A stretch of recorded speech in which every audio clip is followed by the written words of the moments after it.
Halo teman-teman, kita dari kelompok 2 karakter building Pancasila.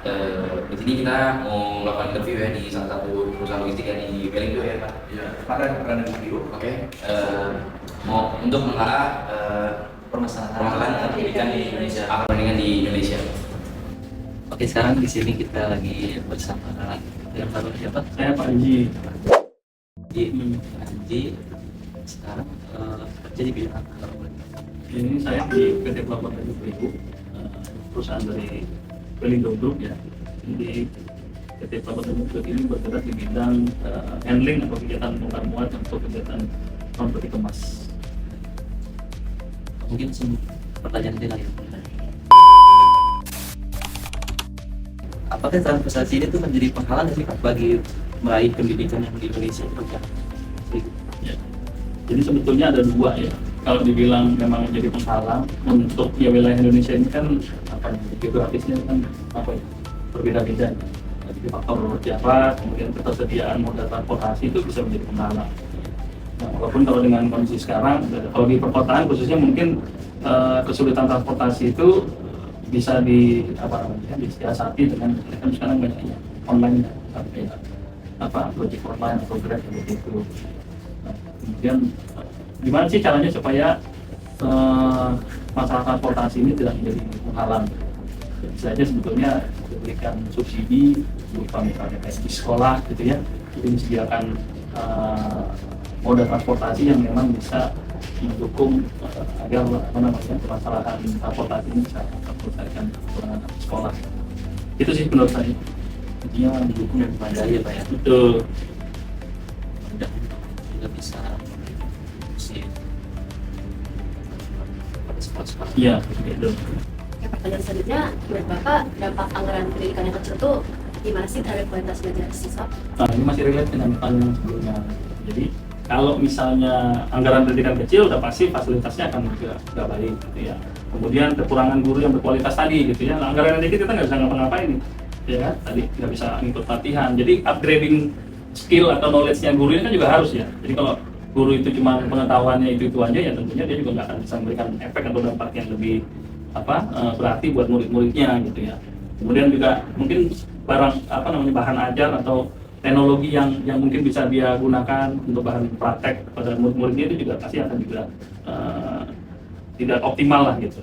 Efeknya apa dalam jangka panjang? Ya itu tadi kualitas dari murid-muridnya itu akan jadi ya downgrade lah jadinya ya.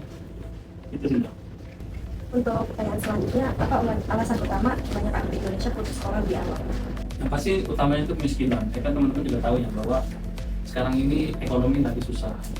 Cari duit susah, habis ini gampang ya kan. Daya beli menurun. Jadi faktor ekonomi yang susah itu daya beli kan menurun. Nah, pasti artinya kalau kita ingat dulu ada istilah sandang pangan papan gitu. Betul, sandang pangan papan. Ya. Nah, mungkin kalau pendidikan ini buat beberapa kalangan yang memang betul-betul susah, itu bisa jadi mereka tidak memikirkan pendidikan, tapi mereka lebih memikirkan untuk mencari uang. Oke, selamat sore, David. Gimana ujian? Kebetulan kami hari ini ada project ya dari kampus mengenai tentang sistem pendidikan yang ada di Indonesia. Oke, kenapa respondennya harus dari orang praktisi di pelabuhan? Apa bayangan tadi? Kan masih ada ekspektasi orang dari pelabuhan atau pekerja gitu masih bisa memberikan insight apa Ya, pendapat kalian aja.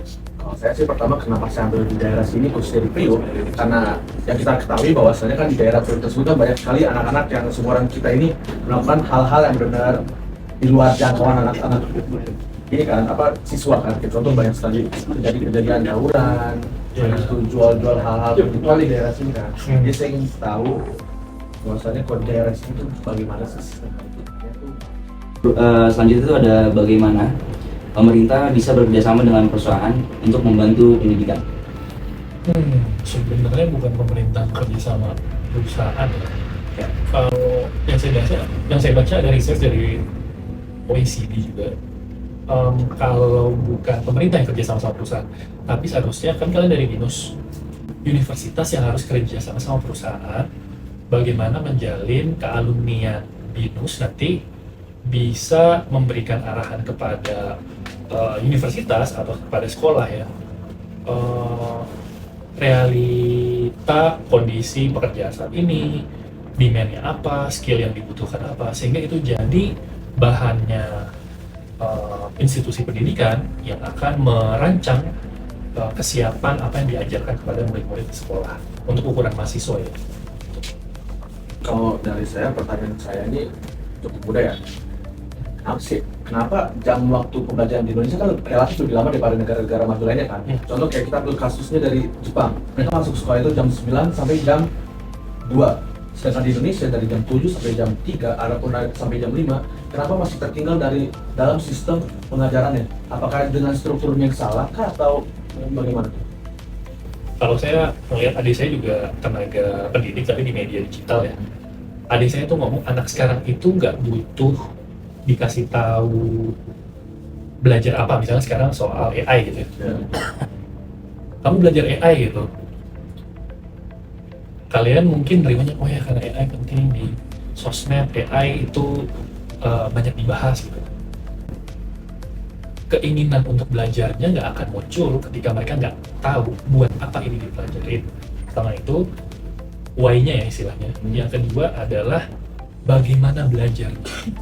Jadi kayak cara belajar gimana sih, buka browsernya sampai 100 level itu sekarang. Dan yang ketiga itu kenapa lebih lama, mereka nggak tahu cara belajar yang efektif. Kalau sekarang itu cara belajar kan bilang, kau belajar dong orang tua gitu. Misalnya alasan saya gitu, Pak Panji gitu kan, nyuruh anaknya belajar gitu. Belajarlah kayak gitu. Tapi Pak Panji sendiri nggak bisa memberikan gambaran belajar yang benar itu seperti apa.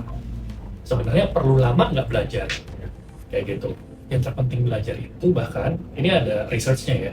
Ketika kita mau nyampe, kan TOEFL kamu nggak nyampe tuh. Ya. Sebenarnya bukan berapa lama kamu belajar TOEFL. Tapi kamu harus tahu dulu konteks untuk belajar TOEFL, itu peningkatannya ada tahapannya. Nggak perlu belajar 1 jam atau 2 jam sehari, tapi cukup 20 menit ngerjain soal TOEFL setiap hari. Itu lebih baik kamu melakukan itu daripada kamu belajar 2 jam sehari. Jadi yang nggak ditahu adalah cara belajarnya dan kenapa belajar itu. Mantap sih, keren Mantap sih. sih. Oke, Mas Aymar ada yang bertanya lagi? Dari aku cukup ya. Kalau ada pertanyaan tambahan, Enggak sih, nggak ada pertanyaan tambahan. oke. Udah cukup jelas. Udah segitu aja, terima kasih. Mas. Sukses buat studinya. Siap, makasih banyak. Oke, sekian dari wawancara yang sudah kami lakukan mengenai tentang konsep pendidikan yang ada di Indonesia. Kami kelompok 2 pamit undur diri. Yang SMA, itu kan anak SMA.